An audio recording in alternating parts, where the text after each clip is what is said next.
Hello, I'm the movie professor. I review it so you can watch it. Okay. Oh, guys, stop. Okay, I get it. Stop. Okay, I get it. There's a lot of Nostalgia Critic fans here. I get it. Anyway, today's lecture is on movie sequels. That was not called for.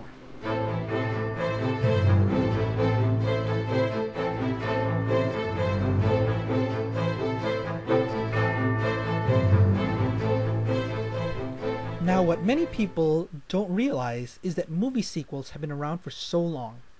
In a way, you can say this stems back from the old serial reels, back before television was invented.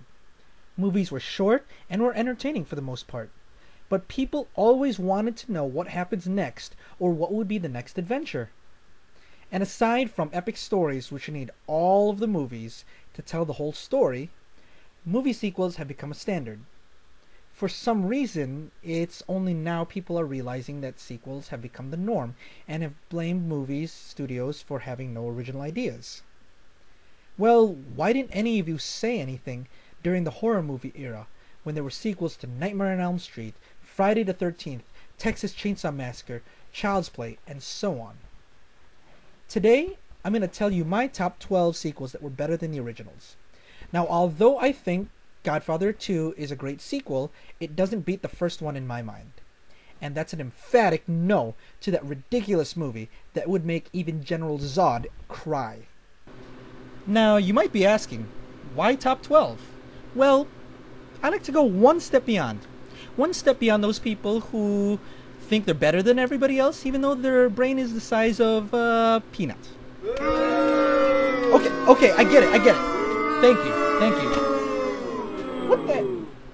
Who throws a newspaper? Anyway, here's my top 12.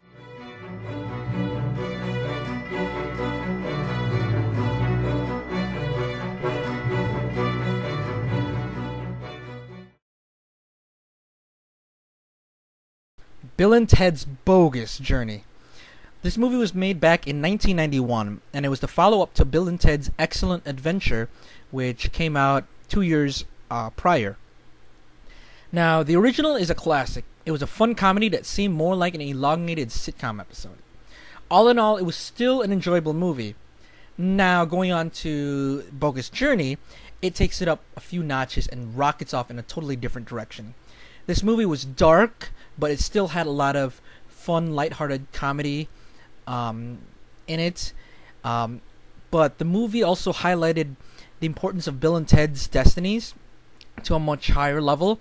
It had a lot more action, and it had one of my favorite characters in movies, the Grim Reaper, played by William Sadler. And if you haven't seen him in other movies, you wouldn't expect him to do this kind of role that he did, which is very funny.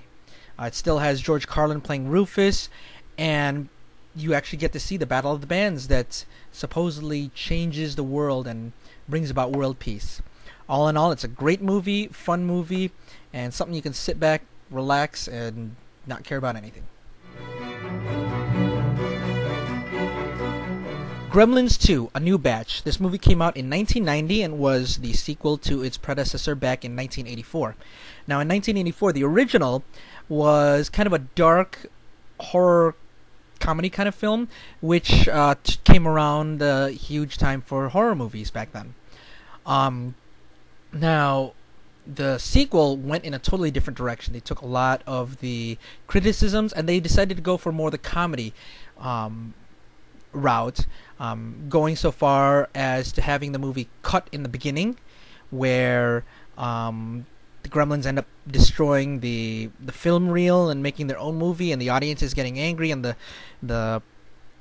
the concession stand person has to ask help from Hulk Hogan to intimidate the Gremlins to putting the movie back on so they can finish watching Gremlins 2.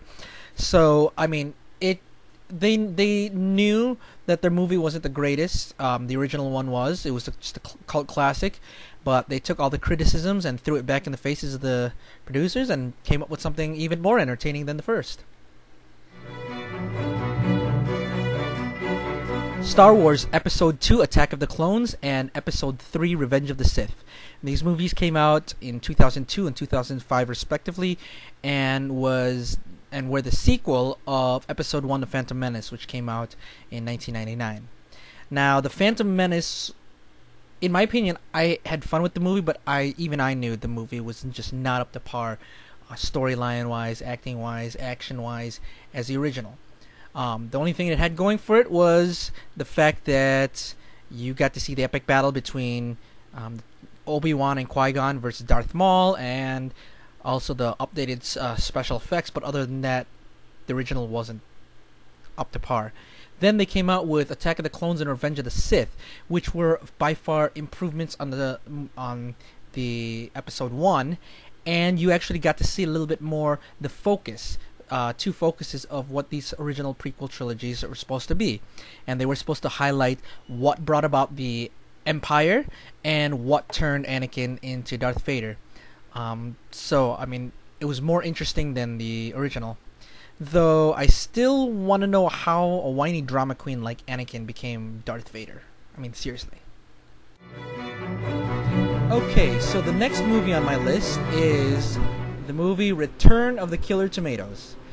This movie came out in 1988 and followed up the movie Attack of the Killer Tomatoes, which came out back in 1978, so about 10 years before.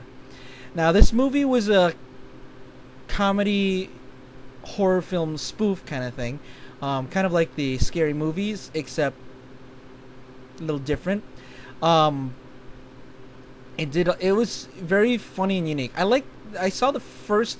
I'm a little spoiled. I saw the second one before I saw the first one. The first one was okay. It had its funny moments, but the second one was a lot funnier than the first one.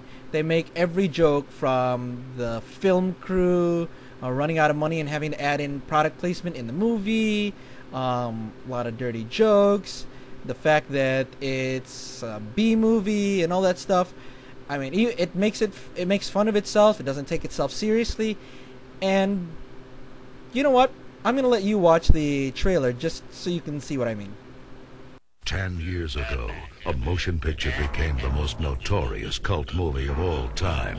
Predictably, the French called it a masterpiece. The name of this legend of cinema: The Attack of the Killer Tomatoes.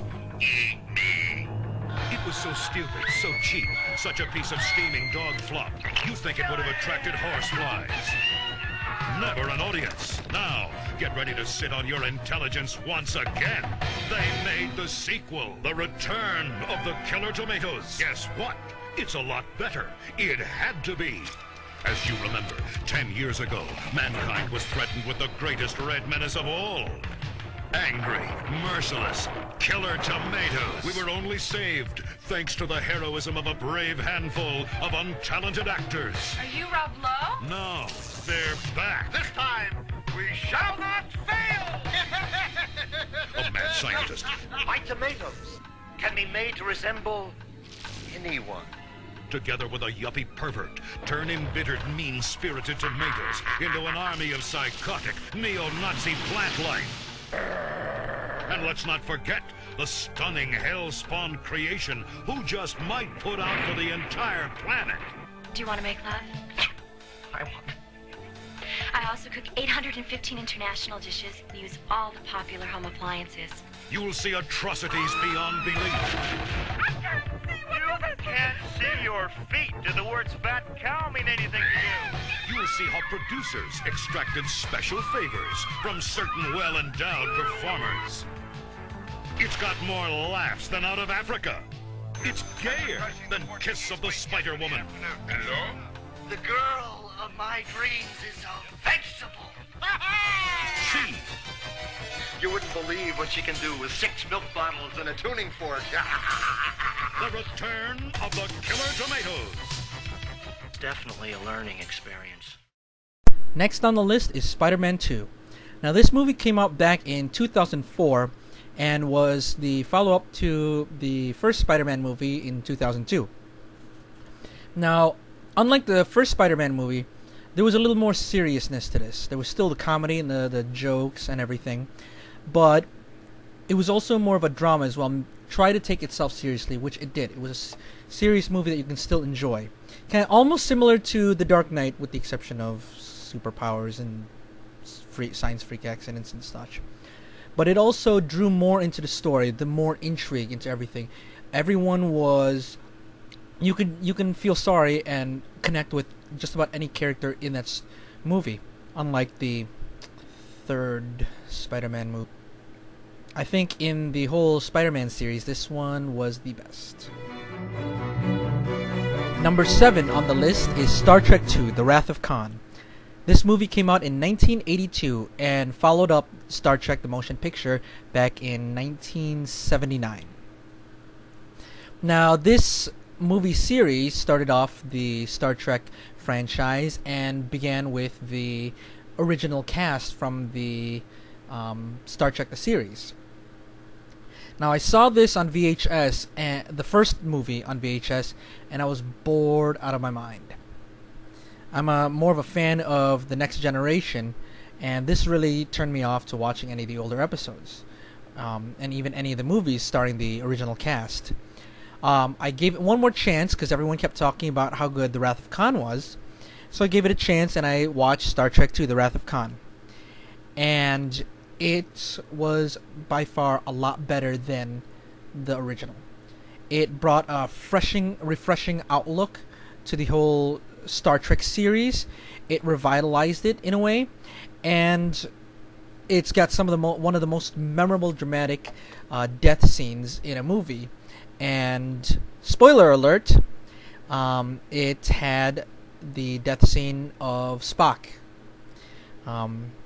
which was even shocking because he was one of the key characters to the whole series, and now you have him die right in front of your eyes. Which made it even a bigger surprise when they were going to make a sequel to this one, when they went to Star Trek 3, to see how they would bring back Spock, if they would. All in all, though, I think out of the first few movies starring the original cast of the TV series, Star Trek II: The Wrath of Khan was the best. But like I said, I'm a little biased towards The Next Generation, so I would also pick the Next Generation movies as some of my favorites, but oh well.